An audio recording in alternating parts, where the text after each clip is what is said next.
O Senhor esteja convosco. Ele está no meio de nós. Proclamação do Evangelho de Jesus Cristo, segundo Mateus. Glória a vós, Senhor. Naquele tempo, alguns fariseus aproximaram-se de Jesus e perguntaram para o tentar: é permitido ao homem despedir sua esposa por qualquer motivo? Jesus respondeu: nunca lestes que o Criador desde o início os fez homem e mulher? E disse: por isso o homem deixará pai e mãe, e se unirá à sua mulher, e os dois serão uma só carne. De modo que eles já não são dois, mas uma só carne. Portanto, o que Deus uniu, o homem não separe. Os fariseus perguntaram: então como é que Moisés mandou dar certidão de divórcio e despedir a mulher? Jesus respondeu: Moisés permitiu despedir a mulher por causa da dureza do vosso coração. Mas não foi assim desde o início. Por isso eu vos digo: quem despedir a sua mulher, a não ser em caso de união ilegítima, e se casar com outra, comete adultério. Os discípulos disseram a Jesus: se a situação do homem com a mulher é assim, não vale a pena casar-se. Jesus respondeu: nem todos são capazes de entender isso, a não ser aqueles a quem é concedido. Com efeito, existem homens incapazes para o casamento porque nasceram assim. Outros, porque os homens assim o fizeram. Outros ainda se fizeram incapazes disso por causa do reino dos céus. Quem puder entender, entenda. Palavra da salvação. Glória a vós, Senhor. Caríssimos irmãos e irmãs, rádio ouvintes, que nos acompanham pelas redes sociais. Essa passagem do livro de Josué é muito bela. Josué quer fazer memória de todos os prodígios que Deus fez na vida do povo do judeu, até chegar na terra prometida. Porque a tendência do ser humano é muito simples. Quando você adquire o que você quer, você se torna ingrato. Aquilo parece que é normal, né?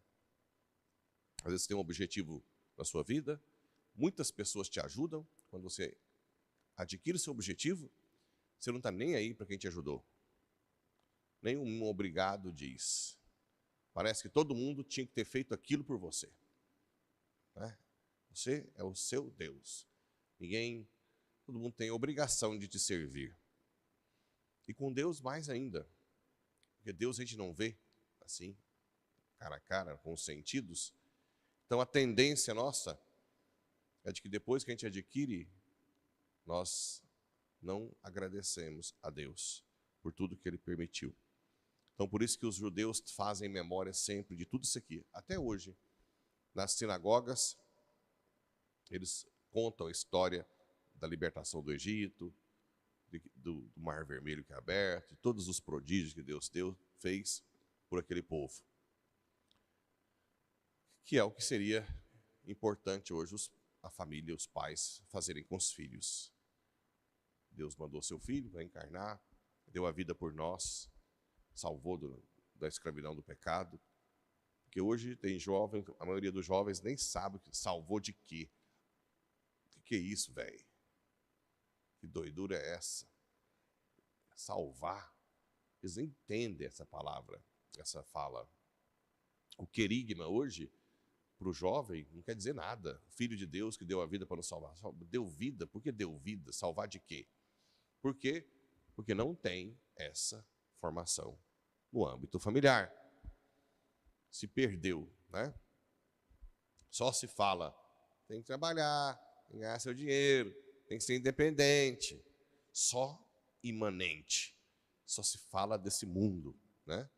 Por isso que todo mundo cresce uma topeira maior do mundo, cada vez mais topeira, mais enfiado a cabeça na terra, uma tapa nos olhos, não vê nada de sobrenatural. Vê a instituição, igreja, como se fosse um Rotary, né? Você opta por estar aqui ou não, você quer ajudar ou não. Quando ajuda, você quer aparecer.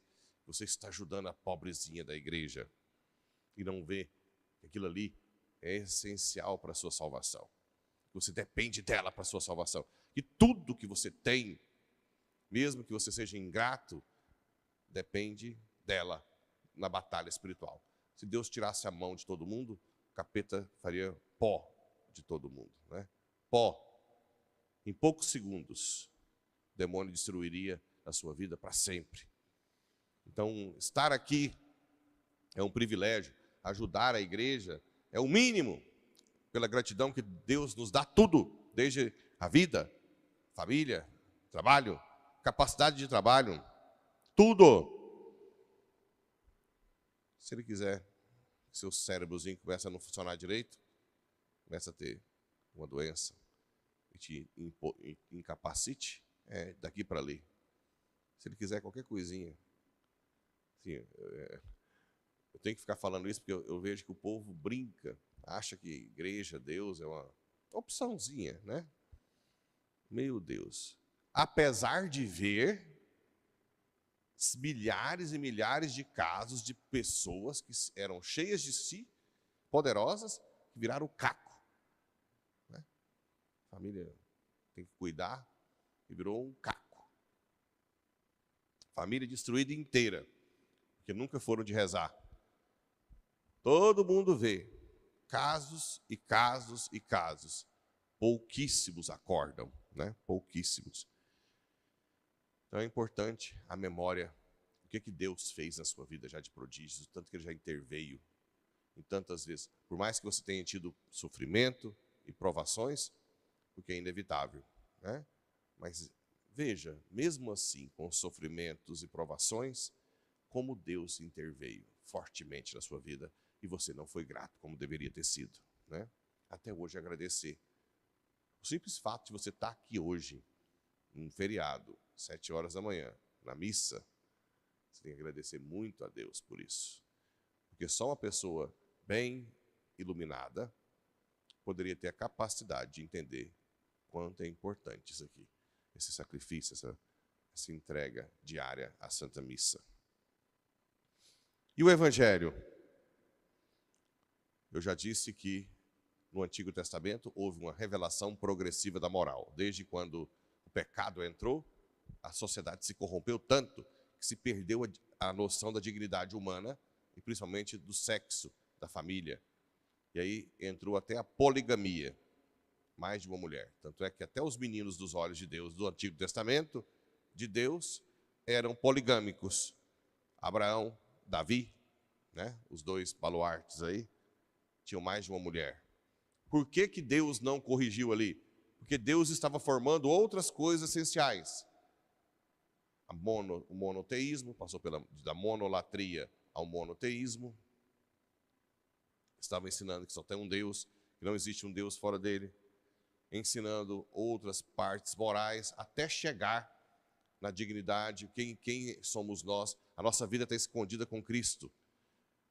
Então, aí só Cristo, quando se encarnou, é que a revelação se tornou plena. Então aqui é um momento que Jesus revela realmente a nossa dignidade, como estava em Gênesis. Não é permitido despedir a esposa? E Jesus diz, nunca lestes que o Criador, desde o início, os fez homem e mulher. Por isso o homem deixará pai e mãe e se unirá à sua mulher. E os dois se tornarão uma só carne. Então Deus nunca quis poligamia. Desde o princípio, o homem foi feito a mulher para se tornar uma só carne. Foi o pecado, tanto é que ele vai falar. Portanto que Deus... Então Moisés mandou dar divórcio. E Jesus responde, Moisés permitiu despedir a mulher por causa da dureza do vosso coração. O pecado endurece. Deixa a visão obscurecida do que a gente é de verdade, né? Então, foi por causa do pecado do povo que Deus foi tolerando a poligamia. Mas quando chegou em Jesus, ele volta a Gênesis. Por isso que João Paulo II fez catequese sobre a teologia do corpo, né? Eu vou estar no congresso agora em São Paulo, sexta e sábado, sobre isso, né? Sobre a teologia do corpo. Quem somos nós? Qual é a dignidade? Por que eu não posso fazer sexo adoidado, adultério, fornicação, masturbação? Por quê? Porque o meu corpo não é simplesmente um corpinho que vai ser comido pela terra como os animais. O meu corpo está projetado para ser glorioso e honrar, participar da glória divina. E isso faz com que eu tenha que dominar o meu corpo para que ele aprenda, no autodomínio, a se doar. Porque no céu, só vai estar lá quem aprendeu a se doar. Aqui e também no purgatório, quem teve que passar por lá. No autodomínio, eu me torno capaz de me doar. No matrimônio, o marido tem que dominar suas paixões para ser capaz de se doar à esposa. A esposa tem que dominar suas paixões para ser capaz de se doar. Quando você se deixa ser levado pela carne, sexo, masturbação, comida, jogos, você vai se tornando cada vez menos livre. Quem não é livre não domina a si mesmo. Quem não domina a si mesmo não é capaz de se doar. Então essa é a vida escondida de Cristo. Eu nasci para me doar, mas eu não consigo me doar se eu estou escravo das minhas paixões, né? Por isso eu vos digo, quem despedir sua mulher, a não ser por causa de união ilegítima, né? Tem casos que já são nulos matrimônios desde o início. Comete adultério.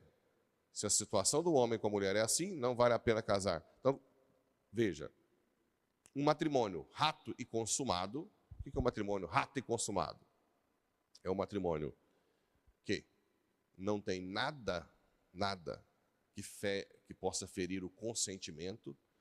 Ou seja, por exemplo, não foi obrigado a casar sob ameaça, ou casou pensando em separar, ou casou pensando em adultério, ou casou para não sair da farra, ou casou em adultério, ou casou mentindo, casou por interesse de dinheiro. Tem muita coisa que fere o consentimento. Quando acontece isso, o matrimônio é nulo desde o início. Só que muitas vezes a igreja ainda não sabe. Então, celebra o casamento, a pessoa fala sim aqui, ela está interessada só na terra da esposa, né? E depois a gente separa, a gente vai descobrir que foi por interesse. Esse matrimônio é nulo. Então, tudo aquilo que fere o consentimento é uma união ilegítima. Mas, se casou livremente, sem mentira, querendo ficar junto para sempre, é um matrimônio rato. Consumado é que teve relação sexual depois do casamento, né? Quando já aconteceu, gente, de casar e o marido, geralmente é o marido, não quis ter relação sexual com a esposa. Esse matrimônio, ele não foi consumado. Como é que se desfaz esse matrimônio? Esse matrimônio, ele é desfeito por Roma. Chama privilégio petrino. Não é pelo tribunal eclesiástico aqui, não. Matrimônio não consumado tem que mandar para Roma e usar o privilégio petrino, né? E os outros casos que eu falei, a gente manda para o tribunal eclesiástico. Então você que está, um casal de segunda união, às vezes tem filho, não dá para separar, a igreja te acolhe com amor e pede, entre com a ação no tribunal eclesiástico. Porque pode ser que no seu matrimônio não houve um consentimento de verdade. Não é que a igreja anula casamento. Repito, o matrimônio rato e consumado, a igreja não tem poder de fazer nada. Nunca mais é dissolvido. Por isso que o tribunal vai investigar se o matrimônio é rato, ou seja, tem todos os critérios do consentimento ser ok, e consumado, se já houve relação sexual. O adultério só dá nulidade se for na hora do casamento. Adultério, se foi um matrimônio rato e consumado, e o adultério foi depois, não permite nulidade. Permite morar separados. Isso é importante, você entender um pouco sobre o matrimônio hoje, o que a igreja pensa, né? O que a igreja tem das suas leis. Então, o adultério, após, ela só permite que o casal viva separado sem arrumar outra pessoa. E para viver separado, depois que descobre o adultério, não pode ter relação sexual mais, se a pessoa quiser viver separado. Se ela teve relação sexual, ela perde o direito de viver separado. Isso é a doutrina da igreja, que é rica, que é bela, que quer o bem, né? Então, os casais de segunda união que têm filhos, a igreja pede para não separar, para participar da igreja, rezar o terço em casa, rosário, vir nas pastorais, né? Fazer leitura, não tem problema, só não pode comungar. Por quê? Porque ainda é uma situação irregular. Eu não gosto de falar que estou em pecado mortal, porque às vezes a pessoa está esperando. É certeza que o matrimônio dela primeiro foi nulo, mas ela está esperando o tribunal reconhecer isso, né? Então eu digo que está numa situação irregular, não mortal. Mortal seria obrigatório sair daquela situação rápido, mas quando tem filho, a igreja pede que não separe para não gerar mais trauma na criança, né? E depois Jesus fala do celibato, porque os apóstolos dizem que se for assim, melhor não casar. E Jesus diz, alguns nascem sem condição de casar, outros se fazem assim, antigamente os eunucos da corte, e outros que se fazem por amor ao reino dos céus. Como dizia Papa Bento, o celibato não é esterilidade. O celibato é eu me controlar completamente para me doar a uma multidão de gente. É uma doação que vai muito além do que a doação corporal. Por isso que eu não tenho relação sexual. Eu não preciso de ter relação sexual para me doar. Claro que no matrimônio a relação sexual é o ápice da doação, né? Mas para o sacerdócio, para as irmãs consagradas, elas se dominam para doar-se a uma multidão de gente, não simplesmente a uma pessoa só, né? Então isso é uma doação contínua. Quando eu estou atendendo alguém, ou quando eu estou visitando a cadeia, eu estou completamente ali, 100% me doando ali. Se eu tivesse filho e mulher, eu não estaria ali 100%, e nem na cadeia, e nem no hospital, né? Porque eu estaria lá, a mulher ligando, estou grávida, seu filho está com febre, ou então estou atendendo aqui, a mulher ligando, sai daí. Não, mas tem mais uns 10 aqui, não tem problema não, vem cuidar do seu filho, está doente. Eu nunca estaria 100% me doando a todo mundo. Entende isso? Então, o celibato, ele é necessário para uma vida frutuosa, para gerar mais vidas, domínio total. Eu estar 100%, agora eu estou celebrando a missa, eu estou 100% aqui. Se eu tivesse família, eu não estaria 100% aqui. Não estaria. Então, onde o padre está, ou a irmã, ela está ali para se doar e para dar vida, né? Teoricamente, se alguém viesse para matar vocês, eu teria que ser o primeiro, né? Se eu correr, porque eu não fui padre de verdade, não rezei o que tinha que rezar. Eu teria que ser o primeiro a proteger, dando a vida. Porque o padre é vítima no altar com Jesus. Não é só um teatrozinho aqui, não. Eu me torno vítima com Jesus. Quando eu celebro a missa, eu estou dizendo, eu vou morrer como o Senhor morreu pelo povo. Muita gente não tem noção, né? Até muitos padres às vezes não têm noção disso. Mas toda missa eu estou dizendo, eu morro contigo, Senhor. Que Nossa Senhora nos dê matrimônios santos de doação total e sacerdotes santos, né? Irmãs santas, para que possam cada vez mais se doar completamente por amor. Assim seja.